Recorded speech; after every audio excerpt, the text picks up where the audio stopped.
Good? Okay.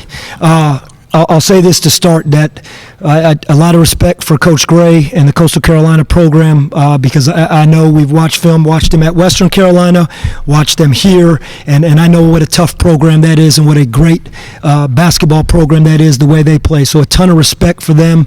They hang their hat a lot on the same things we do: defense, physicality, rebounding, taking care of the basketball, both teams, and really you had two teams going at it at a high level there. Sometimes it's not the prettiest basketball. Sometimes shots don't go in.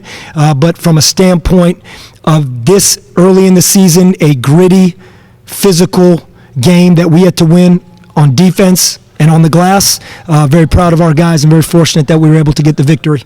You kind of talked about it, but on a night where the shots aren't falling, I mean, how pleased are you with the stuff you could control, like turnovers and defensive end? Yeah, that's exactly what you preach as a coaching staff all the time, and I would guarantee they do the same thing over there, that, hey, we got to control what we can control, which is execution, which is process of possession on offense, taking care of the ball, and rebounding. And then defensively, meaning offensive rebounding, which we were able to go do with 16. And then on the other side, you preach defense, execution, the pressure. We're a pressure team, so we're working on that. We made some adjustments as the game went on. We had to try and take advantage of their size advantage, so we went to a switching defense and thought that it was very good to us. And again, this wasn't an offensive game. It was a defensive game, and, we made a lot of big shots and big free throws. We just happened to miss in the last 2 minutes. We missed some that would have really put the game away probably a little bit sooner. But that's the game, and you give them credit, and they kept making shots. We had to take care of the ball, get to the free throw line. We just didn't make all the ones, but this team will. The total confidence in this team's free throw shooting ability. Just being early in the season, Coach, how much of it is still figuring out rotations, figuring out which guys play well together? You know what? I feel like we have a pretty good grasp of that. I mean, I think we feel real good about that. I think today Juice got banged up. He got hit pretty hard in the first half, meaning Julian Samaro. It affected our ability to play him to the level that we wanted to in the second half. So that changed things just a little bit. Reed Kaysen was out. So we didn't have him. C.J. Walker got in foul trouble. I thought Sear gave us great minutes. And other than that, on any given night, Jay Shane Woodard will play a lot. I mean, he's a special player that does what we want him to do. But again, in a game like this, defense and the best defensive lineup to be executing what we were trying to do is what it called for. And we were able to figure that out. RJ, I know you got the familiarity being, from the state of South Carolina, talking to a couple guys. And what was it like kind of, playing against some guys you knew and obviously pulling out the win? Well, I would say I have a whole lot of respect for those guys over there. And they're a tough ball club. This probably was the toughest game physically for me, but I would say I tip my hat to them. And I would say during that first half, they had got me a little bit, and then I would say that I would give respect to all of them.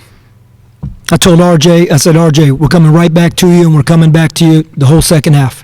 So he knew that, and obviously he got it going, and we knew when we were going to get the ball to RJ. RJ, you always play with a ton of energy. I mean, how much does just having that energy just kind of help you guys through those lows? I would say my teammates will carry off my energy. If I'm playing with high energy, it's going. That energy is very contagious.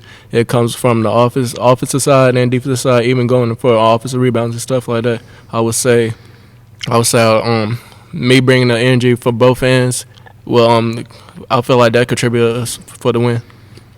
Coach, you made a couple of adjustments. What did you see that made you kind of play a little bit more through RJ in that second half? Well, in the first half, again, we were getting looks that we wanted. We were 7 of 9 from the free throw line, I believe, in the first half, if I'm not mistaken. So we were making our free throws. We were getting shots. The fact is, we were 1 for 11 from 3, and they were the right looks. We attacked that way.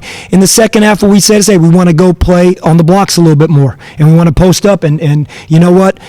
Everybody executed. We played through RJ, but I'll tell you, one of the biggest shots of the game was Jordan Riley's corner 3 when RJ kicked the ball out to him. I mean, that was a big-time shot. I think about some of the offensive rebounds. I mean, I think Jordan has, looking at Jordan, he has 7 rebounds. I mean, RJ goes and gets 11.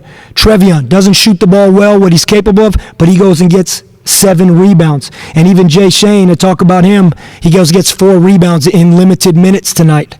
So getting the ball to RJ on the block was just something we wanted to go get some high percentage shots. They weren't doubling, and so we played through them there. So that was that. But I just think about some of the plays that some of the guys made late game. CJ gets in foul trouble. He's not in rhythm. But we went to him 2 or 3 straight possessions in the second half, and he delivers. It was just one of those games where we had to try and maneuver the pieces to where we wanted the basketball, because I don't think anybody in Minji's today would say that was a flow game.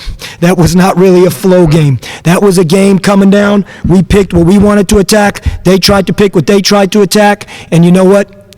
Games are like that sometimes. And that's basketball, and that's what makes basketball such a great sport.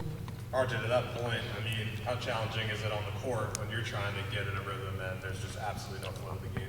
I would say, even if my shot not falling, I'm looking towards on the defense end and rebounding. Those little stuff that stuff just carry over on the effect of the game. They got a couple 7-footers, and CJ, I think 12, 13-minute mark in the first half goes down.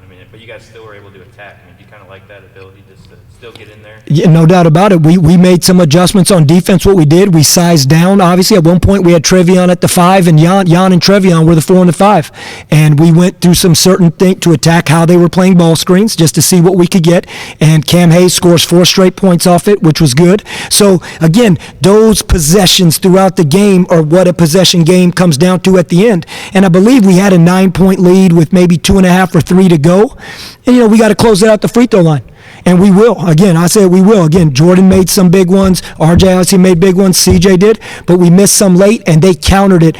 We missed 2, they hit a 3. We missed 2, they hit a 3. Boy, that could change things real quick, and that's what happened. It went from 9 or 10 down to 4 pretty quick because of those 2 possessions. But the rebounding, the ability to switch, we switched a lot in the late first half, second half, and that versatility that those guys got might not show up in the stat sheet. Jay, Jan, Jordan had a productive offensive games in terms of he shot 14 free throws, but the switching defense and their ability to make that up when CJ went down, I think that says a lot about the toughness of this team. Anything else? All right, thanks, guys. Thank you, guys.